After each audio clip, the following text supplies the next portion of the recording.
Shalom, shalom, giving all glory, honor, and praise to Yahweh Ba'Shem, Yahweh Shai Ba'Shem Rachaha Kodash.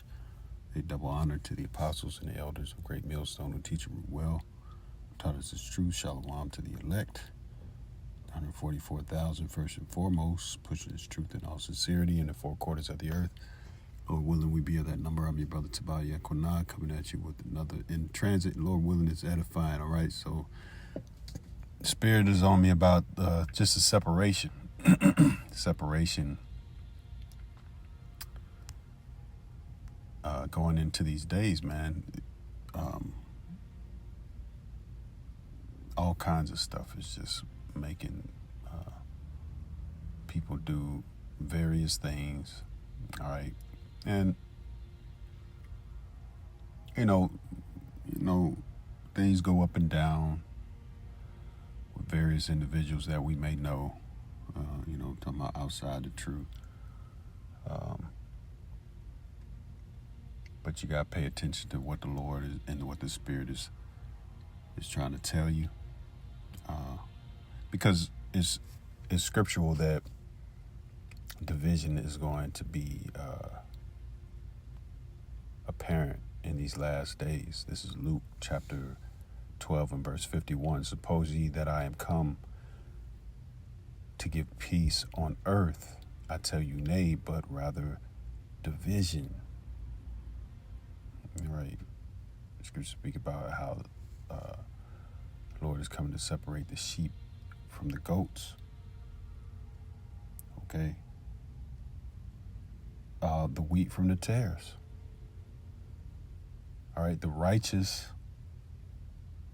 from the wicked.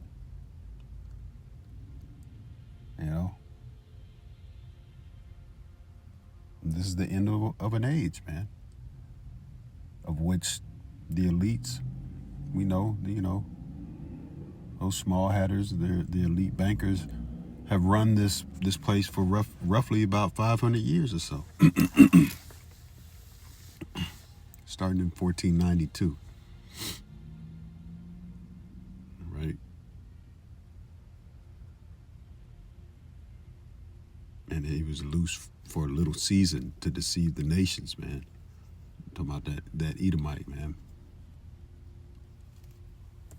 And so he's got everybody in the world under some kind of vibration or drunk off of the wine of the wrath. Let me grab that real quick. All right. The nations. Because eventually these nations are going to be mad.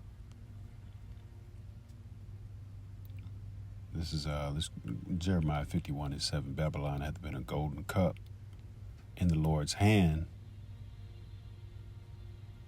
Dang it, I dropped it. Salaki.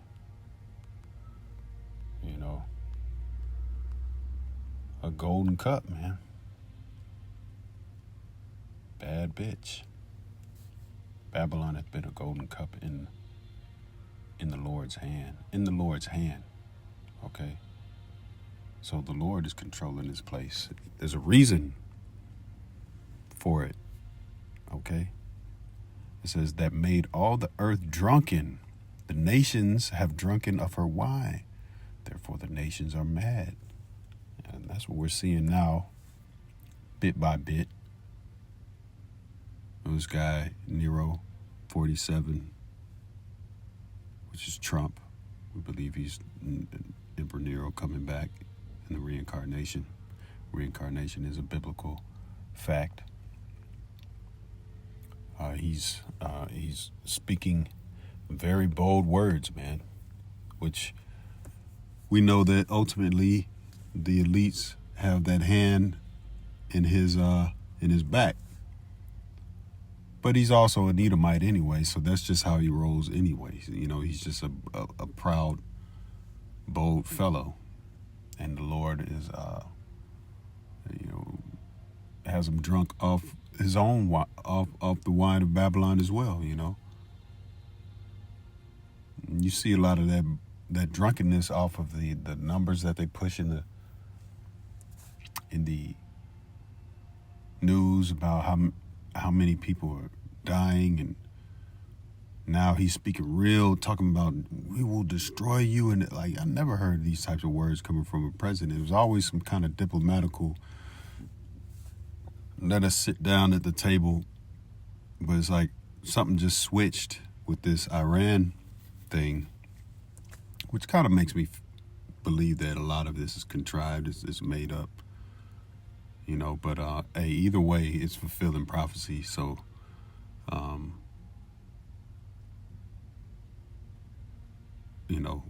as scriptures speak about how the least of the flock drawing them out, that's talking about the tiny tops, the tiny hats. That's what's happening. They're drawing the Babylonians out into the Middle East, man, that Levant region.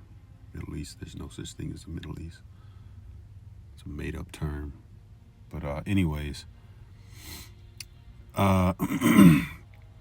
Revelation 18:3, for all nations have drunk of the wine of the wrath of her fornication, that whore. The book of Revelation, 17th chapter. And the kings of the earth have committed fornication with her, and the merchants of the earth are waxed rich,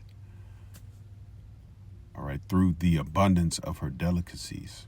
So all these other nations, they got down with this whore, and they feeling real, some kind of way now that Babylon, America, is really leveraging that dollar, man. And the tariffs and all this, really trying to make moves, man. Hey, the field now is global. It's international now. So everything's for sale. All right. So saying all that to say, going back to Luke 12, the division, all right, Luke 12:52, it says, from henceforth there shall be 5 in one house divided, 3 against 2, 2 against 3.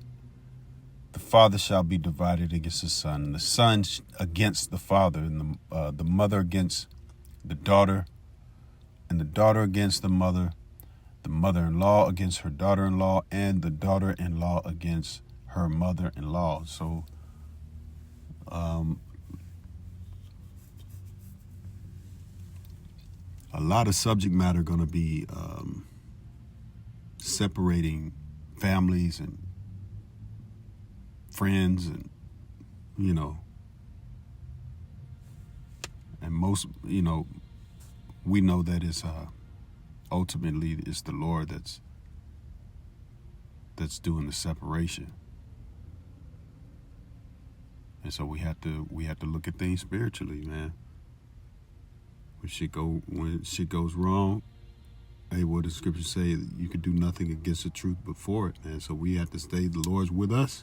He opened our eyes. We have to trust in the Lord. What does it say? Trust in the Lord with all thine hearts and lean not.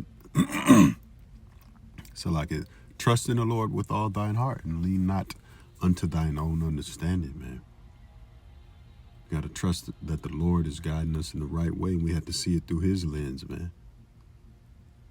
The Lord might be trying to tell us, hey, it's time to get off. It's time to get off the bus, so to speak, with this person. Make it, go your separate ways, man. Doesn't have to be, definite or anything like that, but just like, the Lord is a separatist, man.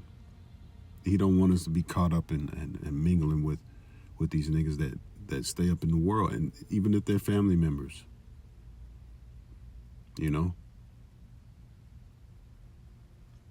So I'm gonna grab this real quick. I'll close out.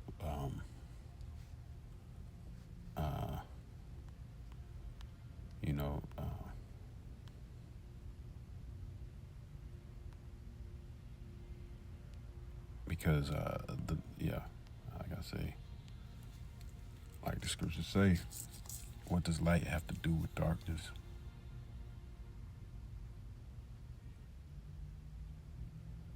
This is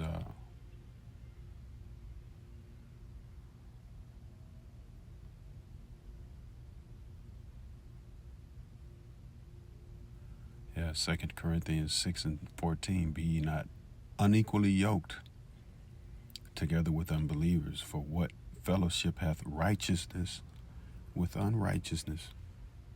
And what communion hath light with darkness? Yeah, this place is getting separated. It's getting the Lord is coming to judge this place, man. And you got to be on the right side of judgment, man.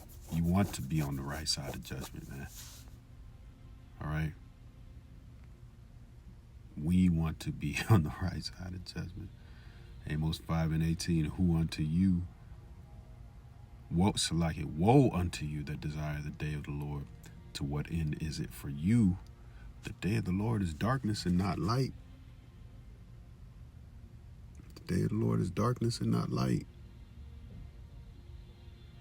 You see? Darkness for who? Darkness for those that don't believe, man. What if some did not believe? Shall the faith of the gospel be made of none effect? God forbid, man. These prophecies going to come to pass. Esau's world is going to come down if you cleaving unto this devil, as the scriptures say, man. You're going to be thrust through right along with this devil, man. Thrust through meaning judged, whether it be by missile or starvation or violence or whatever. You know, you're not going to be covered. And we got to stay out of the way of that judgment, man. And sometimes the Lord will put you in a situation where you just kind of like scratching your head and you want to blame the other person, but really it's just the Lord rejecting that person, you know, and you just got to accept that. But Lord willing, that was edifying. I want to give all glory, honor, and praise to Yahweh, Bahasham, Yahweh Shai, Bahasham Rachakwadash, double honor to the apostles and elders of Great Millstone, who teach you well, and shalom to the elect.